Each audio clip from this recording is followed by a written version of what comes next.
Fala, galera! E aí, pessoal, os titãs? Estamos juntos! Juntos para discutirmos justamente as mudanças na MP 871 de 2019, 18 de janeiro de 2019, semana passada, e a gente já está aqui hoje, dia 23 de janeiro, trazendo para vocês aí as principais novidades aí que foram trazidas por essa MP. Isso que o Titã Vespa está falando é importantíssimo a gente já frisar aqui um posicionamento que a gente teve aqui na discussão e tal, é de que a gente vai se ater especificamente naquilo com interesse para a prova. Tem outras diversas mudanças, como por exemplo, remuneração de bonificação para perito, remuneração de bonificação para técnicos e analistas, mas isso não tem interesse. Para a prova não. Então a gente fez, dando uma lida na MP, a gente separou pelo menos 11 pontos relevantes e a gente vai fazer essa discussão. É isso mesmo? E para você que acompanha a gente, que está aí lá no Se Joga no INSS, você sabe que o nosso foco é o concurso do INSS. Se você por acaso não acompanha, parou aí de repente, tá, quem são esses dois malucos aí? A gente está lá no Se Joga no INSS e a nossa pegada é direito previdenciário específico para você que está se preparando para o concurso do INSS. Sendo assim, a gente pensou da MP aquilo que a gente considera importante para essa prova do INSS. Perfeitíssimo. O foco é INSS, é o seu próximo local de trabalho, e aí a gente foi pensando na MP pontos específicos com interesse para a prova. Inclusive, você que já é aluno do Se Joga, participa do Passaporte, você está acompanhando que vai ter o reforço Passaporte. E nesse reforço, o Titã Vespa vai estar trazendo assuntos que foram ministrados por mim e eu vou trazendo assuntos que foram ministrados por ele, para justamente você ter uma nova pegada, uma nova forma de ver a matéria. E como as mudanças na MP 871, elas quase que todas, ou quase todas até, elas são direcionadas à parte de benefícios. Então quem vai fazer a parte da MP lá no site, no reforço, vai ser o Titã Vespa. Isso. Então, portanto, ele vai com certeza revisar conceito de auxílio-reclusão para justamente dizer das mudanças. Claro. Vai revisar conceitos de pensão por morte para justamente falar sobre as alterações. Vespa, uma outra coisa que a gente falou importantíssima aqui antes de começar a gravação foi da preocupação de alguns alunos que já entraram em contato de dizer o seguinte: é importante a gente já tratar da MP nesse momento? Sim, a gente entende que sim, com ressalva, porque tudo pode acontecer nesses próximos 120 dias e depois ainda vem a reforma. Mas, Vespa, só para complementar, eu fiz uma live no Instagram, acho que foi ontem ou antes de ontem, que eu falava justamente isso. Eu acho que essa é uma vantagem competitiva muito importante. Então, aquele aluno que, por exemplo, pode estar imaginando de que não deve estudar MP porque quer estudar somente aquilo que vai ficar lá no final, torcendo para que o edital não saia nesse período, ou seja, o edital somente aconteça depois de todas as alterações na legislação previdenciária, ainda que isso seja impossível, porque sempre a legislação previdenciária é o direito mais mutante que tem. Mas o fato é o seguinte, eu acho, e assim eu entendo, que o mais bacana é você acompanhar as mudanças, porque agora você as acompanha com massa crítica. Então eu não vejo dificuldade, estava falando para a Vespa porque eu falei isso na live, eu não vejo dificuldade, não acho que isso seja um grande problema no seu estudo, você saber que o auxílio-reclusão era um benefício que não tinha carência e que passa a ter 24 meses, não tem problema nenhum. A gente tem aquela regra mnemônica do 0, 10, 12... Agora abre um espaçozinho, mete 24, 180. Ah, mas depois vai mudar para 12, não tem problema, fecha o espaço e bota 12, bota o auxílio-reclusão com 12, ou volta a ser 0. Eu acho que essa movimentação vai ser justamente a vantagem competitiva e que vai fazer diferença na hora da prova. Eu entendo dessa forma. Concordo completamente com você. Adiciono, claro, você vai saber que o que é que vai entrar na sua prova é aquilo que tiver válido na data da publicação do edital. Mas beleza, você está estudando, eu acho até interessante para a pessoa consolidar o conhecimento. Perfeito. Pô, velho, eu sabia que o auxílio-reclusão, olha lá, não tinha carência, mas agora com a MP 871 tem carência, 24 contribuições. Eu acho que isso é positivo no sentido da consolidação do conhecimento para você que já está aí na batalha, que já está estudando. É como se você ganhasse mais intimidade com a matéria. Você não sabe só como é que é, você sabe como é que era antes da MP. Enfim, eu acho que isso ajuda a consolidar. Perfeito. Então, a gente fez da seguinte forma, olha só, vamos mostrar aqui rapidinho, Vespa, porque a gente também, um outro detalhe, a gente quer ser objetivo aqui, apresentar, descortinar a MP, a gente não vai aprofundar, só vamos descortinar, e lá no curso Passaporte, na parte reforço, o Vespa vai aprofundar, eu por minha vez também vou criar novas questões em cima da MP, para que justamente a gente vá reforçando o entendimento da matéria. Claro, inclusive para a galera que está lá na nossa caminhada rumo ao INSS, certamente aparecerão questões aí trazendo pontos que foram objeto de modificação pela MP, enfim, a pegada é essa. Vamos nessa. Então, olha só para que você fique sabendo, e assim sabendo também que vai ser um vídeo rápido, a gente preparou isso aqui para vocês, dessa forma aqui, olha, a gente vai pontuar, são 11 situações, e a gente vai discutir rapidamente todas essas 11 situações. Pronto, um abraço, internaliza e vamos embora, beleza? Então, Vespa, primeira mudança importante, olha só, prova de união estável e dependência econômica, agora precisa de início de prova material, sendo que devem ser apresentados documentos contemporâneos aos fatos. Essa exigência, assim, a lei só continha essa exigência lá para a prova do tempo de contribuição e da afiliação à Previdência Social. Com a MP, essa exigência de que haja pelo menos o início de prova documental se aplica também para as hipóteses de comprovação de união estável e de comprovação de dependência econômica. Tranquilo? Eu botei aqui, ó, Vespa, ó, contemporânea. Opa. Isso é importante porque isso aí também foi algo que foi adicionado pela MP, né? O artigo 55 da Lei 8.213, ele exigia o início de prova material e nada mencionava acerca desses documentos serem, a exigência de que esses documentos fossem contemporâneos aos fatos. E agora a MP trouxe aí essa nova exigência, que certamente vai ter um impacto. Eu acho até que isso, do ponto de vista de prova, a cobrança é bastante literal, é como está mesmo, é a letra da lei, esse ponto aí sempre foi cobrado como está na letra da lei. A gente sabe que na prática essa alteração aí traz assim, inúmeras dificuldades probatórias, especialmente se a gente vai falando ali na área rural, enfim. Mas vamos nos ater aqui àquilo que é relevante para a prova e ao texto, é a redação da lei. Lembrando, Vespa, que lá no decreto, no artigo 22, no parágrafo 3º, e aí foi minha parte de aula lá no Passaporte, a gente tem a lista ali daqueles 14, 17 possíveis documentos para fazer prova da dependência econômica. Aquilo continua válido. Claro. Aquilo continua válido. O decreto informa que é preciso que sejam apresentados pelo menos 3 daqueles documentos. Beleza. Só lembrando aqui que a prova de união estável trata especificamente do caso de qualificação de dependente na condição de companheiro-companheiro, e a prova de dependência econômica trata dos dependentes da segunda e terceira classe. Perfeito. Certíssimo. Com exceção ali na classe 1, enteados só e tutelados. Enteados e menores tutelados, mas é exatamente isso. Beleza, essa é a mudança, é isso aí, para a prova, basta isso. Vamos na segunda, olha só, inscrição após a morte. Vespa, essa galera está assistindo lá no YouTube, eu perguntaria, e aí, é possível inscrição pós-morte para algum segurado? Você responderia sim ou não? Sim ou não, Vespa? É possível, sim. Para qual segurado? Para o segurado especial. Perfeito. Isso está lá listado na IN, tá tranquilo, não tem problema nenhum. E não mudou nada.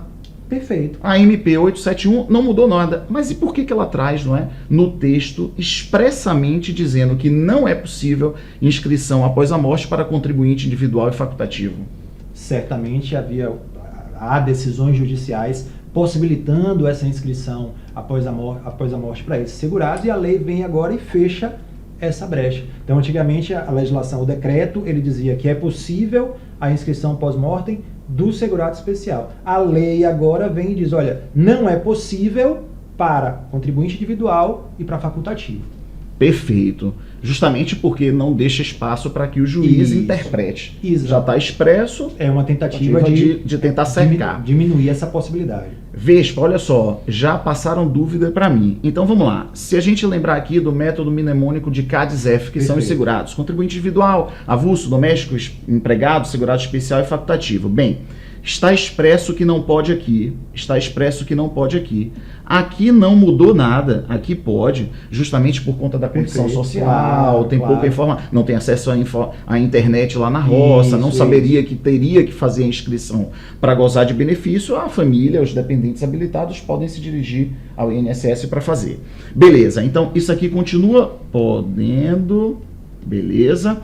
E vem cá, e esses 3 aqui? A lei não fala nada, tem algum motivo? O que é que você acha?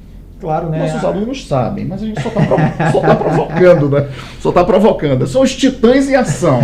São os titãs em ação. Vamos lá, o que é que você acha? Ora, é que a inscrição, a filiação e a inscrição desses segurados, ela se dá ali praticamente ao mesmo tempo, né? Quando eles começam a exercer as suas atividades, quando tem ali o registro do início da atividade, quer seja, no caso do empregado doméstico, pela assinatura da carteira, quer seja lá no caso do avulso, pelo registro lá no sindicato, no órgão gestor, ali a gente já tem tanto filiação quanto inscrição. Então é como se não fosse aplicável para esses segurados. Perfeitíssimo. Então, tá massa. Questão para prova.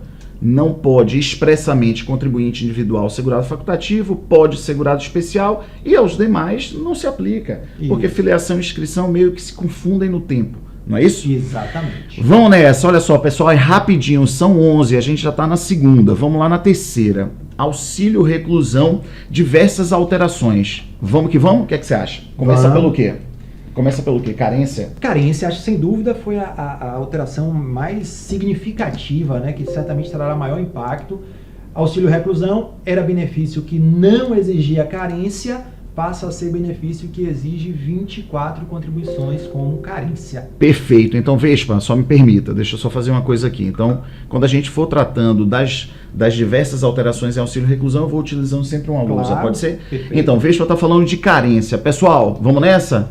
0, 10, 12, dá um espaçamento agora, 180. Pois bem, entra agora período de carência 24, justamente para o benefício auxílio reclusão. Simples assim.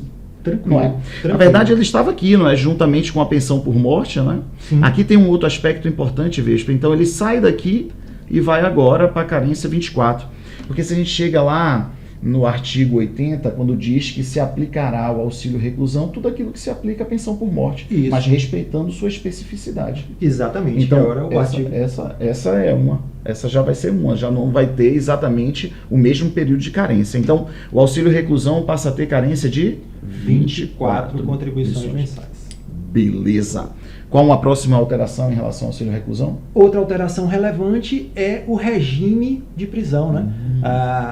Até a MP, o auxílio reclusão é o benefício devido para os dependentes do segurado de baixa renda que fosse recolhido à prisão em regime fechado ou semiaberto. A MP veio e restringiu o benefício aos dependentes do segurado de baixa renda que seja recolhido à prisão em regime fechado. Perfeito. Tranquilo? E aí, como você falou, já em baixa renda, uma próxima alteração relevante é de que o paradigma para baixa renda até então era o último salário de contribuição. Vê se você concorda comigo. Na live eu falei o seguinte, olha o que poderia acontecer. Um cara passa a vida toda recebendo R$5.000, portanto, fora do critério de baixa renda. Do critério do limite de baixa renda. Mas seu último salário, R$1.000. Justamente por isso ele vai assaltar um banco. Mas gente de bem não sabe. Aí vai preso. Seus dependentes receberiam auxílio reclusão, sim ou não? Na regra anterior, sim. E agora? Agora mais não. Porque agora, pessoal, para enquadrar como conceito de baixa renda, vai precisar se fazer uma média, não é? Isso. Dos últimos 12 salários de contribuição, mas não é exatamente assim, é uma média dos salários de contribuição encontrados no período... No período de 12 meses, imediatamente anterior ao recolhimento do segurado à prisão. Então vamos lá. Média dos últimos salários de contribuição em período, né? No período de 12 meses Exatamente. Anteriores, né? Anteriores ao recolhimento à prisão. Ao recolhimento. Fácil demais, tranquilidade brasileira, não é? Então aquilo que seria o último salário de contribuição agora passa a ser uma média dos salários de contribuição que vão ser encontrados ali em 12 meses anteriores à prisão. Se encontrar 10, vai ser a média dos 10. Encontrando 5, a média dos 5 e assim sucessivamente. Perfeito. Vamos nessa. Outra modificação importante tem outra? aqui no auxílio reclusão é que a lei anteriormente falava que o benefício era devido aos dependentes do segurado de baixa renda que fosse recolhido à prisão, desde que ele não estivesse em gozo de auxílio-doença, desde que ele não recebesse remuneração da empresa, desde que ele não recebesse aposentadoria ou abono de permanência em serviço. Tá? Então agora a MP veio e adicionou aí a pensão por morte e o salário maternidade, ou seja, não fará jus ao auxílio reclusão, não farão jus os dependentes do segurado que tenha sido recolhido à prisão, segurado de baixa renda, se esse segurado estiver recebendo auxílio doença, aposentadoria, abono de permanência em serviço, se ele estiver recebendo remuneração da empresa e também se o segurado estiver recebendo pensão por morte ou salário maternidade.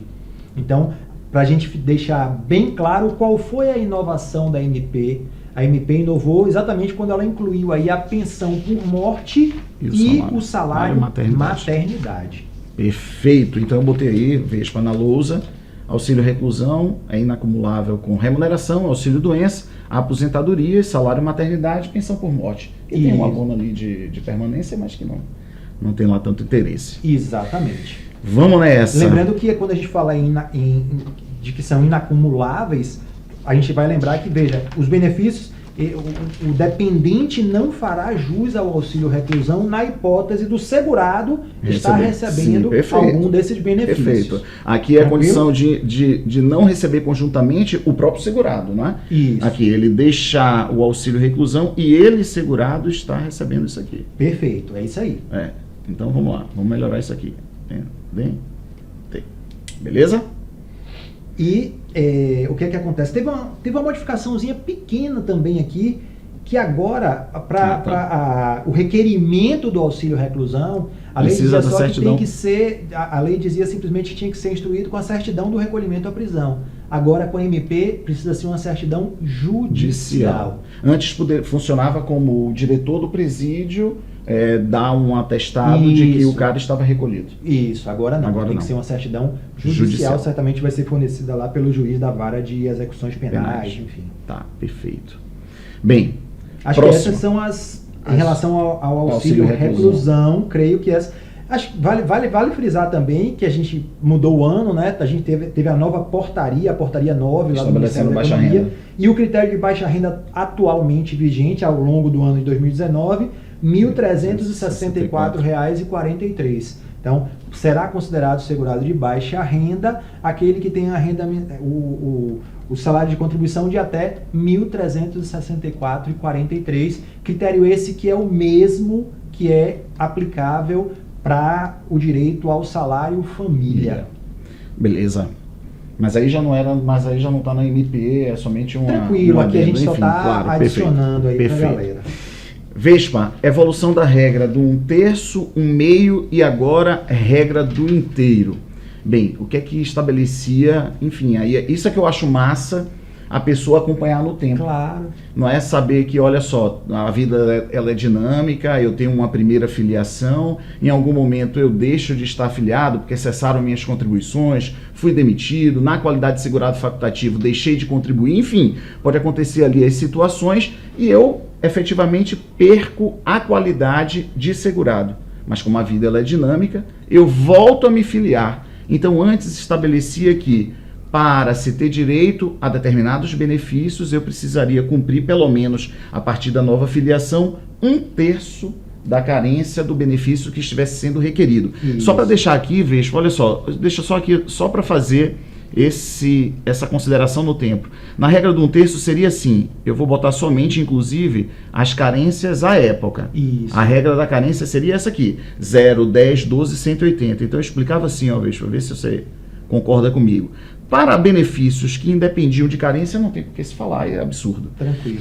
Para os benefícios à aposentadoria com regra de 180, era a própria lei que dizia que não, para eles não se aplicava a regra de 1/3. Mas para esses benefícios aqui, olha só, salário maternidade, auxílio doença, aposentadoria por invalidez, o que é que acontecia? A partir da nova filiação, precisaria se observar para o salário maternidade, 10 dividido por 3, 3,33. Mas vinha lá, a legislação dizia 3. Isso. Então, a partir da nova filiação, tinha que se observar 3, pelo menos, o que não quer dizer que o benefício seria concedido com somente 3 contribuições.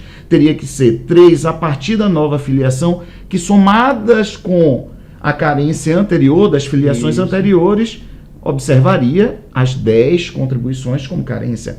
Da mesma forma que 12 dividido por 3, 4... Ou seja, vai fazer o requerimento do auxílio doença a partir da nova filiação. Teria que observar como primeiro requisito 4 novas contribuições, para daí poder aproveitar as anteriores e chegarmos ali à carência do benefício. Vespa, isso passou a ser regra do 1/2.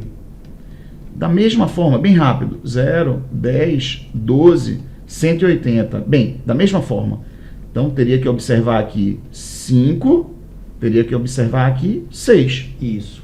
Mas agora com a regra do inteiro, Vespa, agora é com você. A pessoa somente fará jus ao benefício se nessa nova filiação ela tiver cumprido integralmente a carência requerida para o benefício.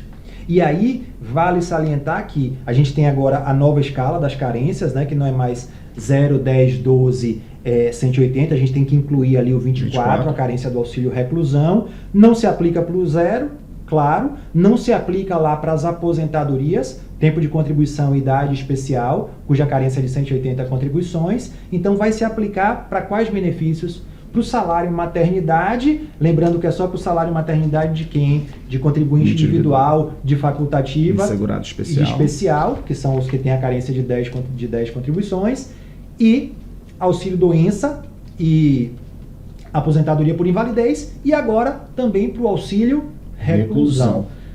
Ou seja, Tranquilo? Fazendo esse corte aqui, Vespa, a partir da nova filiação, beleza, você vai ter que observar 10 aqui, Isso. Você vai ter que observar 12 aqui, e você vai ter que observar 24 aqui, pronto. Perfeito. É como se as filiações anteriores, elas, para fins de carência, são desconsideradas, né?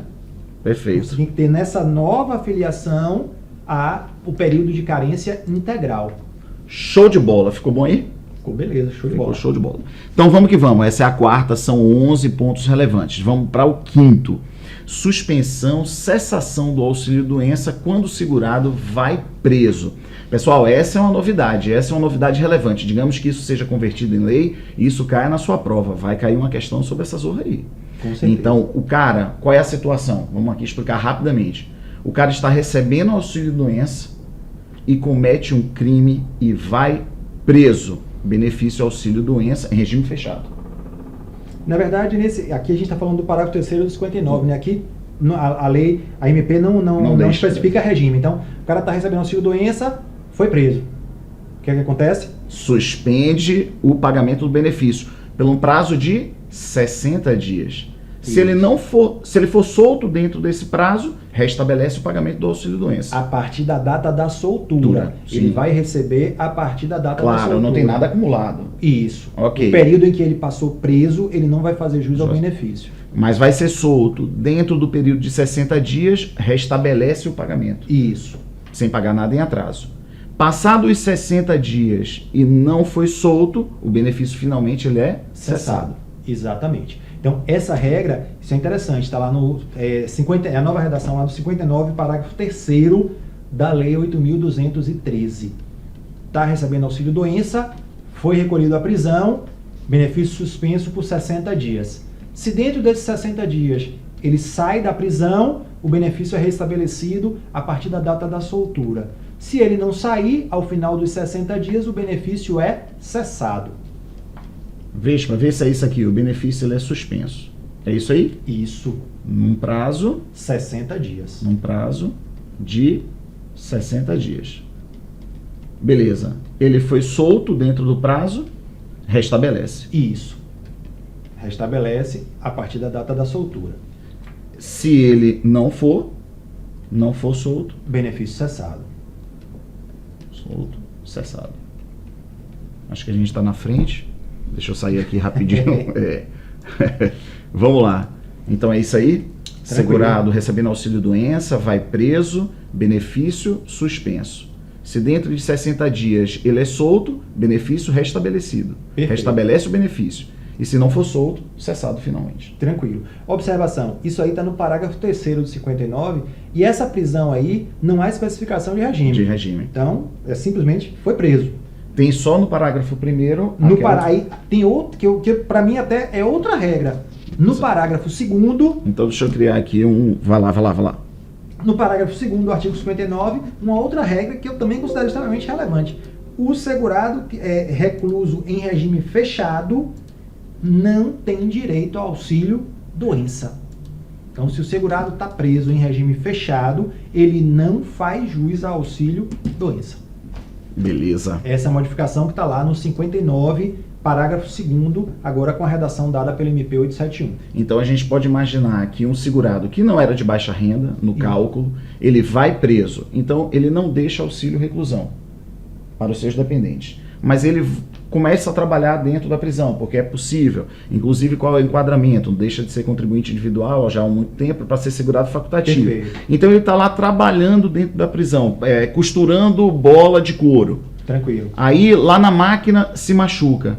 Não terá direito ao auxílio-doença. Exatamente. Porque em regime fechado não dá direito ao auxílio-doença. É isso? É isso aí. Como é que você acha que a gente pode botar? Porque eu não tinha pensado em colocar isso aqui. Vamos lá. Seria o quê? Segurado em regime... Recluso em regime fechado não tem direito ao auxílio-doença. Em regime fechado não dá direito. Isso. Não tem direito ao auxílio-doença. Pronto. Um abraço. Sopa no mel? Tranquilão. Vamos que vamos. Deixa eu ver. Suspensão. 6. Habilitação provisória de dependente. Mudança relevante, muitíssimo importante. Então, qual é o caso aqui, veja? Aqui é aquela situação onde você tem... reconhecimento de paternidade, por exemplo. Isso. É isso. Alguém está ali pleiteando judicialmente, ingressou com ação judicial, pleiteando o reconhecimento da condição de dependente segurado. Na verdade, o reconhecimento da filiação, né? O reconhecimento do enquadramento como dependente, filiação como dependente. Exatamente. Então, o que é que acontece? Aí, vamos tentar trazer um caso prático. Estou fazendo aqui. Pronto. Filho, vou botar 3 filhos. Vou botar 3. Botar filho 1, filho 2 reconhecido. Pronto. São os filhos do cara. Perfeito. Então, vamos lá. Filho 1, filho 2. Beleza, ó, aqui os rebentos, menores de 21 anos, tudo certinho. Esse segurado aqui morre e deixa a pensão por morte no valor de R$3.000 após o cálculo. Perfeito. Bem, nas regras atuais, enfim, vai filho aqui... Filho 1 receberia 1.500, 1.500. Filho 2 receberia 1.500. Tranquilidade brasileira. Mas aí aparece sabe aquele segurado que faleceu? É meu pai, ou seja, agora vai aparecer um outro, não é? Vamos botar que apareceu aí um filho 3, tá? Que na verdade é alguém que está pleiteando judicialmente o reconhecimento da paternidade, dizendo que o segurado era pai dele. O que é que acontece? Esse filho 3, a partir do momento em que ele entra com a ação judicial de reconhecimento de paternidade, aí vem a novidade da MP. A MP prevê que ele pode fazer uma habilitação provisória perante o INSS. Certo? Fazendo essa habilitação provisória, o que é que vai acontecer? O INSS vai, a gente pode dizer assim, resguardar a parte do benefício que seria devida a ele. Perfeitíssimo. Não é isso? Porque vamos lá, vamos admitir que a ação seja julgada procedente. Como é que ficaria a nova distribuição da pensão? Ao invés de cada filho receber 1.500, cada um receberia a cota de 1.000. Cada um receberia a cota de 1.000. Acontece que a gente precisa levar em conta que a ação ela tem um tempo grande de duração até a conclusão. Né? São, sei lá, 10, 15, 20 anos. Então, o que é que o INSS faz? A partir dessa habilitação provisória, ele vai passar a pagar aos dependentes já reconhecidos 1/3 do benefício nesse caso. A sua cota à parte? Não? Isso, ele vai pagar a cota à parte como se fosse devida lá a pensão do filho 3. Mas que ainda não temos certeza. Isso, mas ele vai resguardar, ele não vai pagar imediatamente ao filho 3, ele vai, digamos assim, deixar esse dinheiro lá guardado em stand-by. Quando acontecer o final da ação, quando houver o trânsito em julgado da ação, aí a gente vai ter a seguinte situação. Se o filho 3 ganhar a ação, se ele tiver reconhecida a paternidade, ok.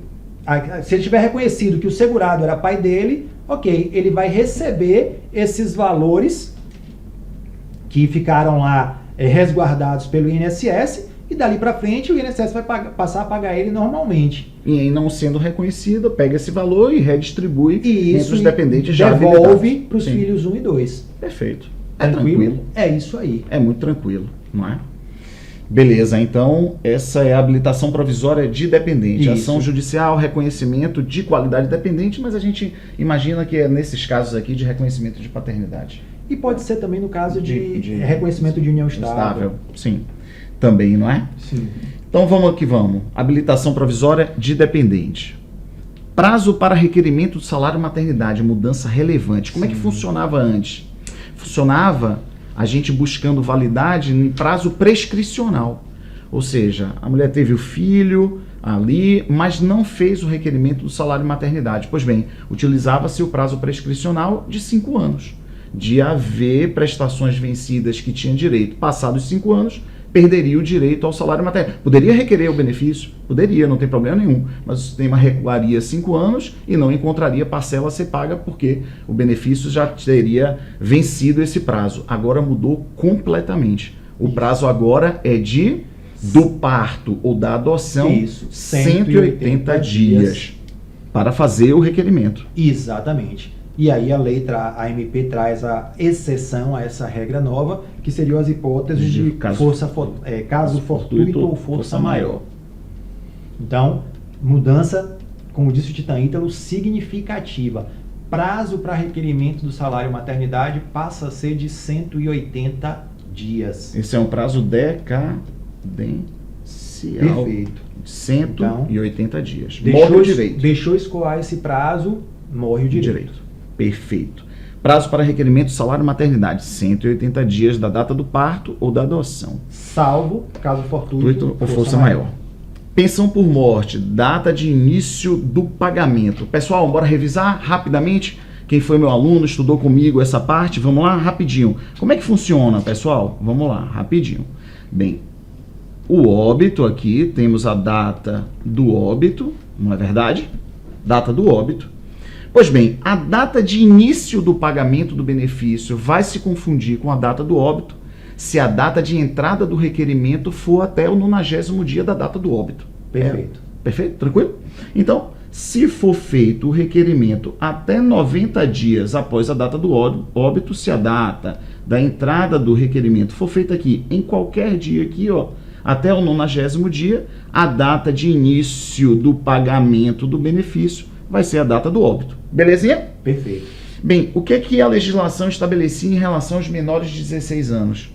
Esse mesmo prazo, só que, com um detalhe importante, esse prazo só correria quando ele completasse 16 anos. Então, morre o pai, tem um filho com 12 anos, então, portanto, 12, 13, 14, 15, 16. E o prazo passaria a correr a partir dos 16. Agora mudou tudo. Perfeito. Mudou tudo. Então, valia a regra que estava lá, se eu não me engano, no 7.9 da Lei 8.213, que dizia que não corre, né, o prazo de prescrição contra os incapazes. Regra essa que era ali, digamos assim, consentânea com o que determina o Código Civil. Não. Essa modificação trazida pela MP 871 ela é significativa, porque ela vai dizer agora o seguinte, ó, que no caso dos filhos até menores de 16 anos, a pensão será devida desde a data do óbito, se requerida em até 180 dias.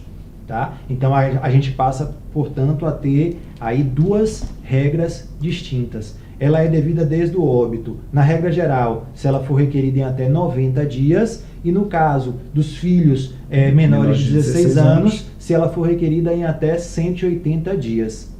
Em qualquer hipótese, se ela for requerida depois desses prazos de 90 ou de 180 dias, a pensão é devida somente a partir da data do requerimento. Beleza, então se, por exemplo, for requerido aqui, não é, para os demais dependentes, então a data da entrada do requerimento aqui, e aqui vai ser a data do início do pagamento e não mais a data do óbito. Perfeito. Perfeito? Da mesma forma aqui essa situação. Certamente essa é uma mudança que trará aí um impacto significativo, porque no caso dos filhos menores havia aí o prazo para a prescrição somente começava quando eles completavam 16 anos. Isso agora não vai mais acontecer. Passado ali aquele prazo de 180 dias, já a pensão somente será devida a partir da data do requerimento. Beleza, vamos que vamos? 9ª, prestação de alimentos com prazo definido, repercussão na pensão por morte. Beleza, aqui é legal, Vespa, para que a gente também possa revisar um pouquinho. Você sabe que eu dei essa aula lá no curso de vidas e tal, e esse é um tema que gera muitíssima dúvida, principalmente com os requisitos. Por exemplo, aqueles requisitos de 18 contribuições 24 meses. E pelo menos 2 anos, 24 meses de união estável, casamento. A galera tem uma dificuldade muito grande de pensar que só basta observar um dos requisitos, para daí observar o outro. Não, precisa observar os 2 requisitos para se utilizar a tabela lá do artigo 77, para fazer o encontro entre a idade do cônjuge, companheiro dependente, e a data do óbito, não é? Então, para saber a idade, a data do óbito e o prazo de duração do benefício. Então, tô trazendo o assunto para que a galera comece a se posicionar aí assistindo o vídeo, que a gente vai falar justamente sobre isso. Sobre pensão por morte, sobre duração de benefício. Então, Vespa, quando, por exemplo, um segurado falece e não tinha 18 contribuições e foi de morte natural, não foi de acidente, nem doença do trabalho, nem doença profissional, então quando esse cara morre e não tinha 18 contribuições, ou então tinha 18 contribuições e não tinha 2 anos de casamento, o dependente cônjuge, independentemente da idade, teria direito ao benefício por 4 meses. Perfeito. Beleza? Observando os 2 requisitos, 18 contribuições e 2 anos de união estável casamento, o que é que ocorre? Vai se fazer um encontro entre a idade, na data do óbito, e o prazo, ou seja, a viúva tem 20 anos, vai receber o benefício, se enquadra ali na primeira faixa, 3 anos. Vai receber o benefício por 3 anos, mas a viúva já tem 45 anos, então já se enquadra na possibilidade de pensão vitalícia. Perfeito. Beleza? Acima dos 44. Pois bem, só que agora também era dúvida recorrente da galera, perguntando se a ex-mulher do cara, que está recebendo prestação de alimentos, pensão alimentícia, também se enquadraria. Sim, até então sim. Mas a medida provisória 871 estabelece uma passagem importantíssima, dizendo que a gente tem que olhar, na hora da concessão do benefício, o prazo definido da prestação de alimentos, da prestação da pensão alimentícia, para se fazer um encontro entre a situação anterior, ou seja, utilizar o artigo 77, daqueles 4 meses, ou da tabela estabelecendo se é vitalícia, ou se vai ser duração de 3 anos, de 6, de 10, de 15, de 25, enfim. Vai ter que fazer uma conjunção entre aquilo que a gente sabe e agora com o prazo definido da pensão alimentícia. É só isso. Então, para deixar isso claro, Vespa, a gente podia exemplificar uma situação. Isso. Uma coisa que eu queria adicionar também é o seguinte, é que hoje a gente sabe que a gente está aí num momento cada vez mais igualdade, né, entre cônjuge, enfim, homem e mulher. Hoje já não tem mais tanta diferença assim no mercado de trabalho, enfim. Então, o que é que acontece? Na maioria das separações, dos divórcios, o que é que acontece? Quando o juiz determina que um cônjuge pague pensão para o outro, na maioria das vezes, essa é uma situação temporária. Com prazo definido. Isso, então o juiz diz, olha, tudo bem, vocês estão se separando, então a situação mais comum, você, marido, tem que pagar uma pensão alimentícia à sua esposa, por exemplo, por mais 2 anos. Vamos colocar esse exemplo, tá? Então, na ação de divórcio, o juiz determinou que o ex-marido pagasse pensão alimentícia à ex-esposa por um período de 2 anos. A gente sabe que pela lei previdenciária, enquanto essa ex-esposa estiver recebendo pensão alimentícia, ela permanece na condição de dependente do segurado. Aí a gente pode ter uma situação, por exemplo, onde, olha só, na data do falecimento do segurado, a sua ex-esposa estava recebendo pensão alimentícia com prazo definido. Com prazo definido e faltava ali, por exemplo, 7 meses. Ela ainda tinha direito a receber pensão alimentícia por mais 7 meses. Ok, o segurado faleceu, a gente vai fazer toda essa verificação aí para ver por quanto tempo ela teria direito à pensão por morte. Posso aproveitar, então, já sugerir uma situação para deixar bem claro, a mudança é muito relevante. Por exemplo, o que você falou agora. Quando o segurado faleceu, tinha 7 meses de pensão alimentícia ainda por receber. Exatamente. E essa dependente, essa ex-esposa, tinha 45 anos. Ou seja, pela regra da legislação, ela faria jus à pensão por morte vitalícia. Tá? Aí agora, então se criava uma situação esquisita. E a MP, acho que aí até acertadamente, ela vem e diz, não, ok, nessa situação, se a pensão alimentícia era temporária, ela vai receber o benefício da pensão por morte naquele prazo que ela faltava para receber a pensão alimentícia. Perfeito. Em outras palavras, quando vencer ali os 7 meses, que seria o prazo que ela teria de pensão alimentícia, ela também deixará de receber a pensão por morte. Perfeito. Ou seja, deixaria de receber vitalícia para receber por 7 meses. Isso. E a gente pode ainda pensar num segundo exemplo, só para apimentar aqui para a galera. Digamos que nesse mesmo exemplo, faltavam ainda 7 meses ali de pensão alimentícia para ex-esposa receber, o segurado falece. Mas digamos que esse segurado não tinha as 18 contribuições. Então, pelas regras da legislação, ela receberia a pensão somente por mais 4 meses. Ou seja, dos 2 períodos o menor. Perfeito. Sempre assim. Isso aí.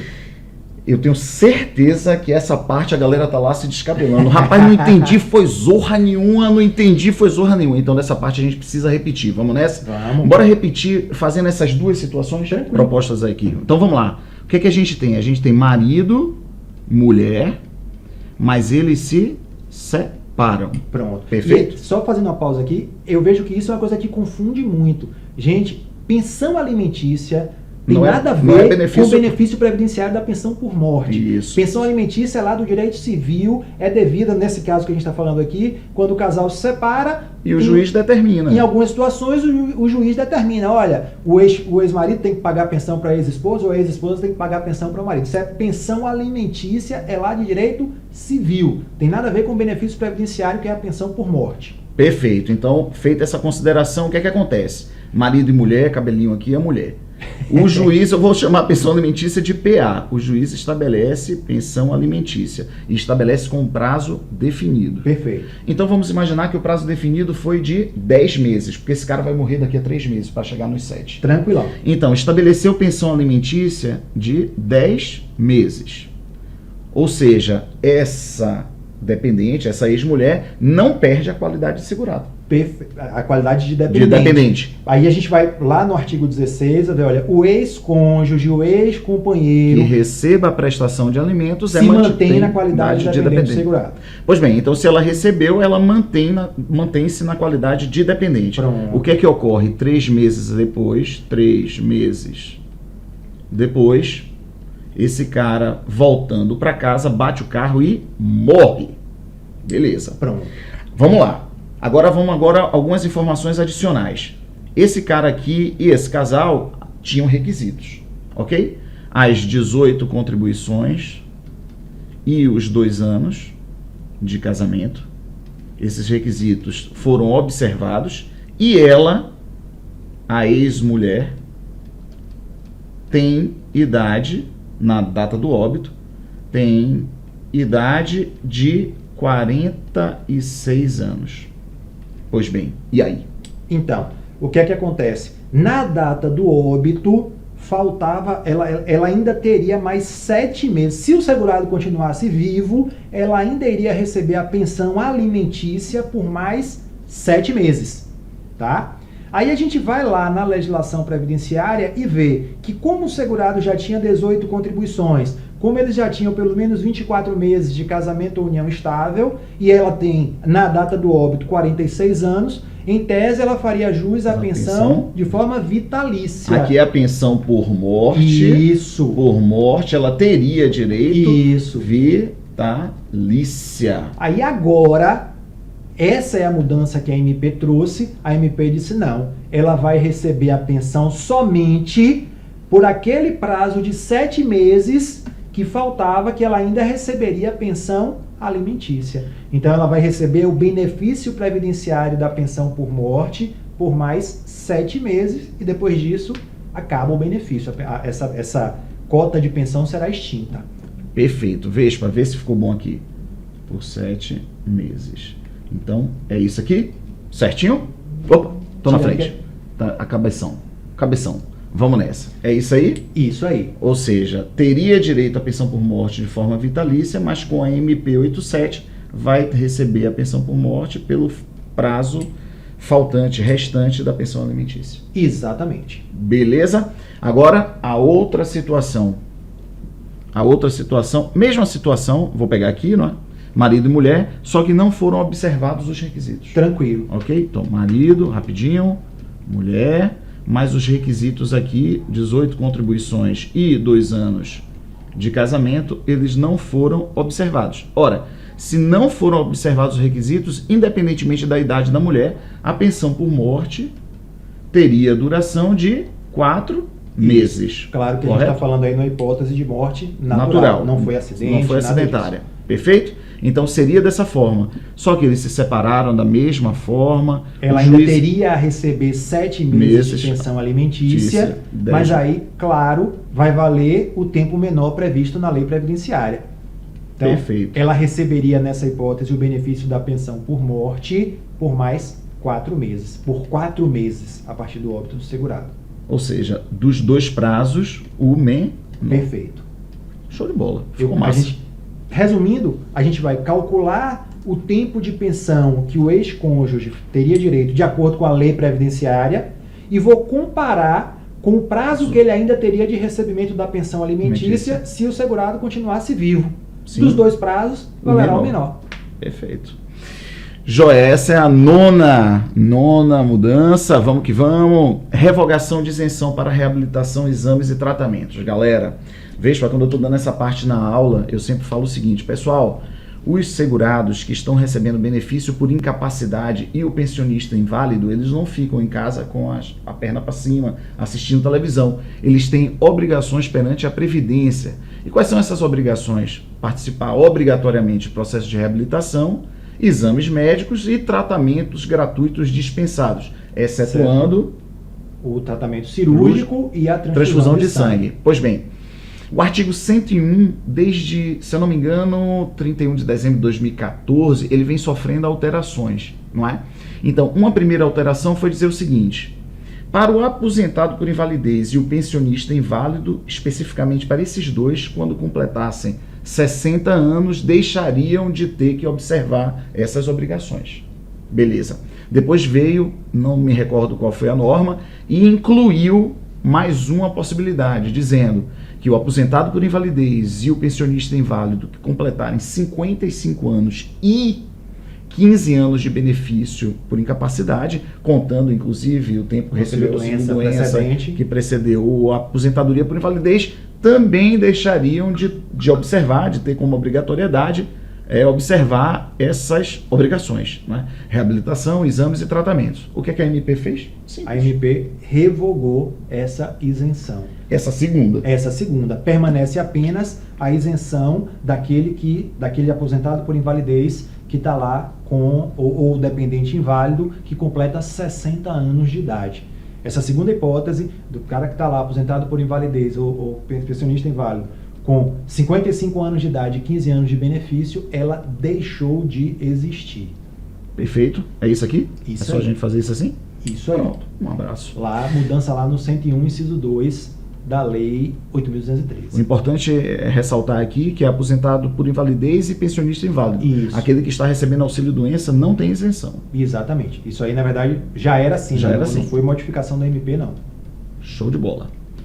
Beleza. Vamos para a última já. Já estamos acabando. É encontro de titãs. Coisa Rápida. telegráfica. Rápida. Defesa, recurso. Você que sugeriu aí e Pronto, a gente pode isso aí fazer. foi uma modificação que veio lá no artigo 69 da Lei 8.212. Na verdade, nessa linha, né, do INSS, uma das preocupações da MP foi fazer um monitoramento daqueles benefícios onde há indícios de irregularidade, enfim, tentar passar, como eles estão chamando aí, o pente fino nos benefícios do INSS.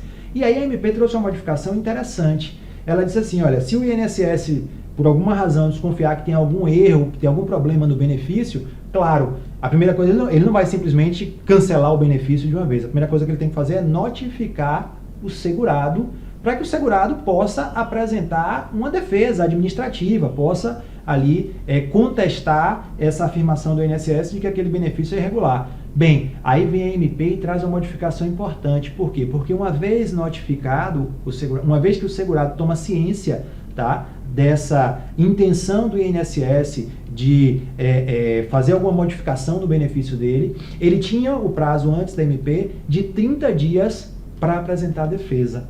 E aí a MP vem e reduz esse prazo de 30 dias para somente 10 dias. O segurado terá que apresentar a sua defesa no prazo de 10 dias. Modificação lá no artigo 69, parágrafo 1º da Lei 8.212. Vespa, vê se você concorda comigo. Eu tentei fazer aqui um fluxograma rápido só para ficar didático.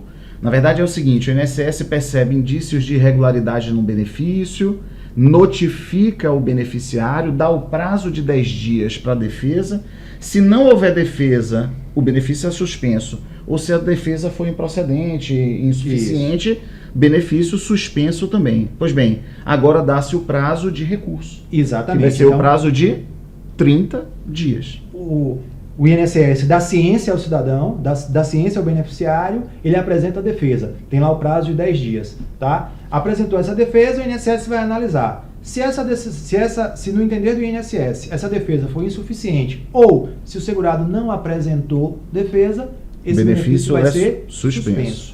Agora, apresenta recurso, abre-se o prazo, suspende o benefício, isso, abre-se o prazo de recurso, 30 dias. Perfeito. Uma vez suspenso o benefício, o segurado tem lá o direito de recorrer dessa decisão do INSS. Prazo para recurso, 30 dias. Esse recurso a gente sabe que é endereçado lá ao Conselho de Recursos do Seguro Social, tá certo? E aí o que é que acontece? Feito 30 dias para recorrer, se o segurado não recorre, o benefício ele é simplesmente cessado. Mas se ele apresenta recurso, essa é uma mudança importante. Pronto, ele apresentou recurso, claro, esse processo vai para o CRSS, vai ser analisado lá, mais importante, esse recurso apresentado pelo INSS, esse recurso apresentado pelo segurado, ele não terá efeito suspensivo. Esse recurso apresentado pelo beneficiário não terá efeito suspensivo. Ou seja, enquanto correr o processo administrativo, o benefício permanecerá suspenso. Porque foi o beneficiário está recorrendo exatamente dessa decisão do INSS que suspendeu o benefício. Mas como o recurso não tem efeito suspensivo, enquanto não houver uma decisão, a decisão recorrida ela permanece válida. Ou seja, é o famoso se joga maluco. Perfeito. O cara se lasca, não é? Na discussão, enquanto durar a discussão, ele vai ficar sem benefício. Vespa, para a gente terminar o nosso encontro, que foi massa, não é? Embora aqui só fazer uma passagem rápida, só para a gente reposicionar. Vamos lá. Bem, a gente fez aqui um encontro de comentários. Você vai tratar no curso lá no nosso passaporte, nas aulas de reforço, a gente vai no reforço passaporte, aí você trata ele, trazendo lá, na nossa revisão a gente vai enfatizar todos esses pontos. E esses 11 pontos foram os pontos mais relevantes, não é? Com que certeza. Prova de união estável e dependência econômica, que precisa de início de prova material, contemporânea dos fatos. Inscrição após a morte agora é expresso, contribuinte individual e facultativo não poderem. Isso. Já não podiam. Perfeito. Mas é possível que os juízes permanece a possibilidade em relação ao segurado especial. Não houve modificação quanto a esse ponto. Perfeito. Auxílio reclusão, diversas alterações. Então a gente tem aí carência, não é? 24. 24 contribuições. Regime fechado exclusivamente para dar direito, como requisito. Baixa renda. Perfeito. A lógica a apuração da baixa renda deixa de ser feita somente em relação ao último salário de contribuição e passa a ser feita com base na média dos salários de contribuição encontrados ali nos últimos 12 meses anteriores ao recolhimento do segurado. Beleza, a gente fez essa consideração da não possibilidade de recebimento conjunto do segurado estar recebendo remuneração, auxílio-doença, aposentadoria, salário maternidade e pensão por morte, deixando auxílio reclusão aos seus dependentes. Perfeito, a gente frisou que a novidade trazida pela MP foi exatamente a inclusão aí do salário maternidade e da pensão por morte. Perfeito. Certidão judicial, não basta somente uma certidão, por exemplo, do gestor do a comprovação do diretor da do presídio. Condição de presidiário tem que ser feita por uma certidão judicial. Evolução da regra 1/3, 1/2 e a regra do inteiro, agora está tranquilo, né? Isso. Somente agora inclui-se o auxílio reclusão como mais uma possibilidade de benefício. As contribuições das filiações anteriores são desprezadas para fins de carência, só vale para esses 4 benefícios. Tem, na nova filiação, cumprir integralmente o período de carência. Perfeito. Suspensão, cessação do auxílio doença quando o segurado vai preso. Então foi aquilo que a gente discutiu, o cara vai preso, o benefício é suspenso no prazo de 60 dias. Se solto, restabelece. Isso. E se não for solto, finalmente ele é cessado. O segurado ele vinha recebendo auxílio doença e vai preso. Vamos nessa.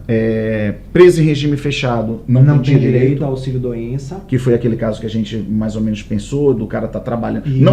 Não deixou auxílio-reclusão porque seriam inacumuláveis. Ele já não deixou os seus dependentes auxílio-reclusão porque ele não era de baixa renda ou até mesmo não era segurado. Isso. Aí ele vai preso, começa a trabalhar na prisão como segurado facultativo, sofre um acidente, não terá direito. Tranquilo.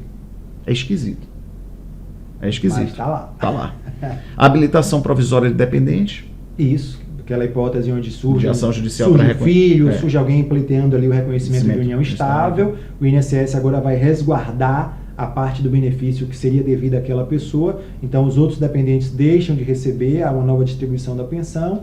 O INSS retém aqueles valores e no final da ação, quando houver o trânsito em julgado, quem ganhar recebe os valores que estão lá resguardados. Perfeito. Prazo para requerimento de salário maternidade, que seriam aqueles de 5 anos para 180 dias, da data do parto ou da adoção. Pensão por morte, data de início do pagamento, não muda para os demais, mas para os menores de 16 anos, 180 da data do óbito para a data do início do pagamento, ser a data do óbito. Exatamente. Então, eles têm um prazo de 180 dias para efetuar o requerimento. Caso não façam requerimento nesse prazo, a pensão será devida a eles somente a partir da data do requerimento. Data da entrada do requerimento. Perfeito. Isso. Prestação de alimentos com prazo definido, a gente acabou de discutir agora, não é? Exatamente. Pra gente, enfim, não é? A gente vai pensar o prazo em que pelo qual ainda seria devida a pensão alimentícia. Vamos lá, o prazo que seria devido à pensão por morte, dos dois vai valer o menor. Perfeito. Perfeito. Revogação da isenção, não é? Então essa possibilidade de não observar as obrigações, ela deixa de existir. Permanece apenas em relação àquele 60 anos de idade. E defesa recurso, que foi esse fluxograma que a gente acabou de fazer. Mudança importante são os 10 dias para defesa e não ter efeito suspensivo o recurso. Exatamente. Velho, é isso aí? É isso aí. Acabamos? Vamos juntos nessa caminhada. Valeu, meu velho. Valeu, galera. Show de bola. Vamos marcar outros encontros, não é? Com certeza. Fazer um simulado e a gente aí discutindo, enfim. E aí chamar a galera, né? Porque eu imagino que esse vídeo vai estar aí na rede, de repente ele está sendo assistido por alguém. Quem são esses dois malucos? Pô, nós somos os Titãs, Ítalo Romano, Flaviano Lima, a gente está lá no Se Joga no INSS. Se você não conhece a gente, dá uma olhada lá no site, é bem interessante. Beleza, é mais ou menos assim, Flaviano é esse cara aqui, Flaviano é esse cara aqui, foi nessa marolinha aí que ele caiu e se arrombou todo, e eu sou esse cara aqui, peraí, aí eu não consigo, aqui. Eu sou esse cara aqui. Pronto. O Bíblia e o surfista. Beleza, galera, valeu, Show forte de bola, abraço, galera, um abraço.